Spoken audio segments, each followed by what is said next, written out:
सोचो अगर हमें 15 सालों के लिए बिना बिजली के रहना पड़े तो हमारी जिंदगी कैसी होगी। क्या हम इंसान बिना बिजली के सर्वाइव कर पाएंगे या फिर मारे जाएंगे।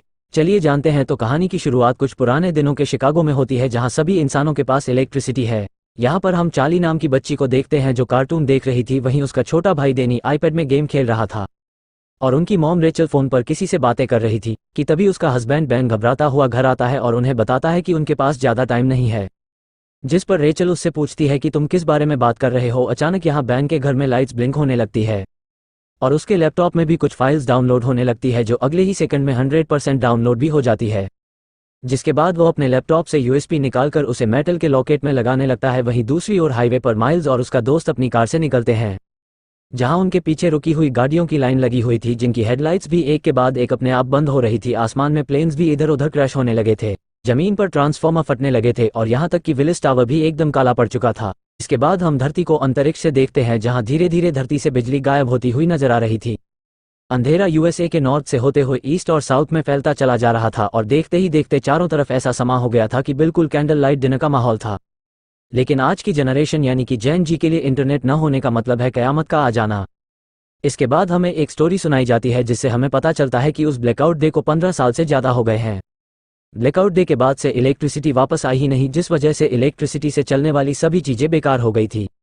यहाँ तक कि लोगों के कार इंजन, जब टरबाइन और ज़रा सी बैटरी भी बिल्कुल ख़राब हो गई थी। इन सब चीज़ों की वजह से एक बड़े पैमाने पर सभी के हालात बहुत ख़राब हुए।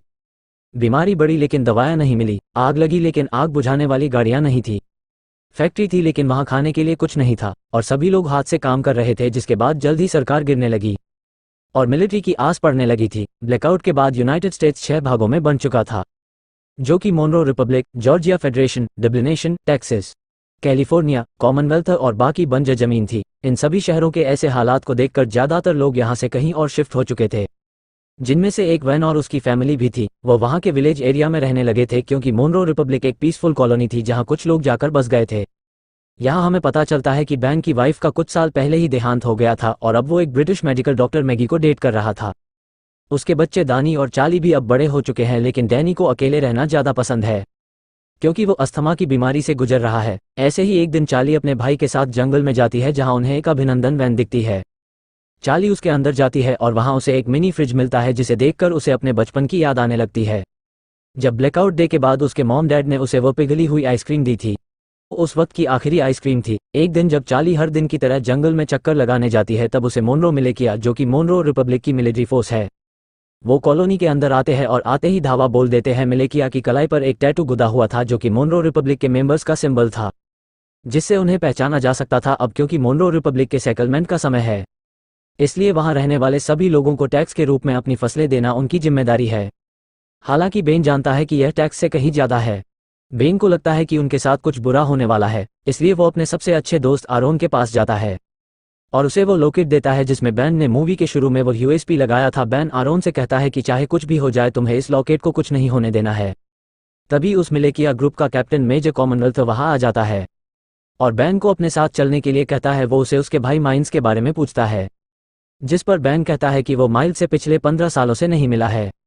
वहां मौजूद सभी लोग डर के मारे देखते हैं कि मिलेकिया ग्रुप अपने कदम वापस लेने लगता है कि अचानक वादेनी आकर उनकी ओर क्रॉस को पॉइंट करता हुआ अपने डैड को न ले जाने की धमकी देता है। बैन उसे शांत करने की कोशिश करता है लेकिन इससे कोई फायदा नहीं होता और गलती से डैनी उन पर गोली चला देता है, जिससे वहां मौजूद एक दुश्मन माना जाता है। ये देखकर एकदम से सभी लोग मिलेकिया पर हमला करना शुरू कर देते हैं, लेकिन इस लड़ाई में मिलेकिया का कोई मुकाबला नहीं होता और कई लोग मिलेकिया द्वारा मारे जाते हैं, जिसमें टॉम और बाकी लोगों को छोड़ दिया जाता है। लेकिन मिलेकिया ने डेनी को बंदी बना लिया था। कुछ देर बाद जब चार्ली वापस अपने घर आती है तो यहाँ वह अपने डेट को खून में लथपथ पाती है, जहाँ वह अपनी आखिरी सांसें ले रहा था। वो उसे बताता है कि डेनी को मिलेकिया के लोग किडनैप करके ले गए हैं और अब उन लोगों की आखिरी उम्मीद सिर्फ माइल्स है, जो शिकागो में कहीं रह रहा है। चार्ली रोते हुए अपने डैड को बचाने की कोशिश करती है, लेकिन बैंक मरने से पहले उसे अंकल माइल्स को ढूंढने के लिए कहता है, जिसके बाद उसकी मौत हो जाती है। अपने डैड के ऐसे मरने से चार्ली पूरी तरह टूट चुकी थी, लेकिन उसके पास शोक मनाने तक का टाइम नहीं था। वह अपना सामान पैक करती है और अकेले बाहर निकलने के लिए तैयार हो जाती है, लेकिन मैगी और आरोन उसे अकेले नहीं जाने देते, जिसके बाद वो खुद उसके साथ जाने को तैयार हो जाते हैं, जो चार्ली को बिल्कुल पसंद नहीं आता। इसके बाद तीनों खतरनाक रास्तों से होते हुए पूरे दिन सफ़र करते हैं, जिससे तीनों के बीच बॉन्ड और भी ज़्यादा मजबूत हो जाता है। अगले दिन चार्ली जब पानी लेने के लिए झरने के पास जाती है तो उसे एक नेट नाम का लड़का दिखता है, जिसे देखकर वो वहीं रुक जाती है। अब क्योंकि पूरी दुनिया ब्लैकआउट में चली गई थी, इसलिए तब के बाद से हर इंसान को पहली बार में देखकर खतरा ही समझा जाने लगा था। यहाँ तक कि चार्ली जैसी लड़की के लिए बहुत सी चीज़ें दिमाग में होती हैं, लेकिन खुशकिस्मती से नेट सिर्फ उससे उसका नाम पूछता है और उसे जाने देता है। उस रात चार्ली और उसके दोस्तों को एक टूटा फूटा प्लेन मिलता है जिसमें वो रात गुजारने की सोचते हैं, लेकिन बदकिस्मती से ये इस स्कैवेंजर्स ग्रुप का ठिकाना था, जहां उन लोगों को देखकर कुछ चोर यहां आते हैं और चाकू की नोक पर उनमें से एक चार्ली को उनसे दूर ले जाता है। मैगी को यहाँ कुछ खतरा महसूस होता है कि तभी वो अपने तेज दिमाग का इस्तेमाल करके उन चोरों को विस्की पिला देती है, जिसकी ठीक बाद वो लोग उल्टी करते हैं और मर जाते हैं। वहीं दूसरी ओर आखिरी चोर चार्ली को मारने की कोशिश करता है कि तभी अचानक वहां नेट आ जाता है और उसे बचा लेता है। अगली सुबह नेट उन तीनों के साथ जाता है क्योंकि यहाँ पता चलता है कि वो भी उनके साथ शिकागो जा रहा है। मैगी उसे अपनी टीम में देखकर कंफ्यूज हो जाती है क्योंकि नेट उसके लिए बिल्कुल अनजान था, इसलिए वह चार्ली को वार्निंग देती है कि उसे ऐसे ही किसी पर भरोसा नहीं करना चाहिए। लेकिन कुछ देर बाद उसे याद आता है कि हर कोई बुरा नहीं है, इसलिए अब उसे नेट से कोई परेशानी नहीं थी। अगले सीन में मेजर टॉम और उसकी आर्मी आराम कर रही थी, तो डेनी इस बात का फायदा उठाकर वहां से भागने की कोशिश करता है और हथकड़ियों का ताला खोलकर भाग जाता है। लेकिन कुछ दूर और भागने के बाद उसे अस्थमा का दौरा पड़ता है और वह वहीं के घर के पास गिरकर बेहोश हो जाता है। कुछ घंटों बाद जब उसकी आंख खुलती है तो वो एक लड़की को उस पर बंदूक ताने देखता है। वह लड़की अपना नाम ग्रीस बताते हुए से पूछती है कि वो कहाँ से आया है, जिस पर डैनी बताता है कि कुछ लोगों ने उसे किडनैप कर लिया था, जिनसे बचता हुआ वो यहाँ आया है। ये सुनकर वो लड़की बंदूक नीचे करती है, जिसके बाद वो उसे अस्थमा पंप देती है और बताती है कि यह उसके मरे हुए बेटे का है। इसके बाद हम इन चारों के ग्रुप को देखते हैं जो फाइनली शिकागो पहुंचते हैं, जो कि मोनरो रिपब्लिक में ही है। यहाँ देखने लायक बात है कि रिगली फील्ड पूरी तरह से आईबी प्लांट से कवर्ड है, सड़कें मछुआरों से भरी हुई है और पोक्सो बीटल जैसी गाड़ियों को घोड़े की बगी में बदल दिया गया है। बैंक की बताई जानकारी के बाद वो सभी एक होटल में पहुंचते हैं। बारटेंडर से माइल्स के बारे में पूछते हैं। पहले तो वो बारटेंडर माइल्स नाम के किसी इंसान को जानने से मना कर देता है, लेकिन जब चार्ली उसे अपने डैड बैंक के बारे में बताती है कि हाल ही में उनकी डेथ हुई है, तो वह बताता है कि वो खुद ही माइल्स है, लेकिन वो उन सभी से अपनी पहचान को छुपाए रखने के लिए बोलता है। कुछ देर बाद माइल्स अपनी भतीजी को अंदर ले जाता है और उसे प्राइवेटली बात करता है, जहां चार्ली बताती है कि कैसे मिलेकिया ने उसके डेड को बेरहमी से मार डाला और डेनी को किडनैप करके अपने साथ ले गए। जिसके बाद चार्ली उससे पूछती है कि वो लोग हमारी फैमिली के पीछे क्यों पड़े हैं, जिस पर माइल्स बताता है कि जरूर बैंक कुछ न कुछ उस ब्लैकआउट के बारे में जानता था।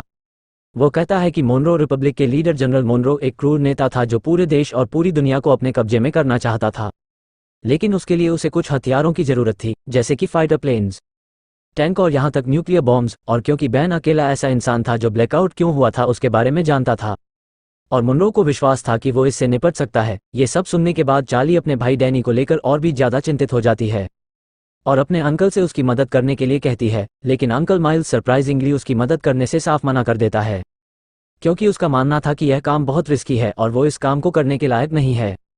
जिससे नाराज होकर चार्ली वापस अपने ग्रुप के पास जाने के लिए तैयार हो जाती है।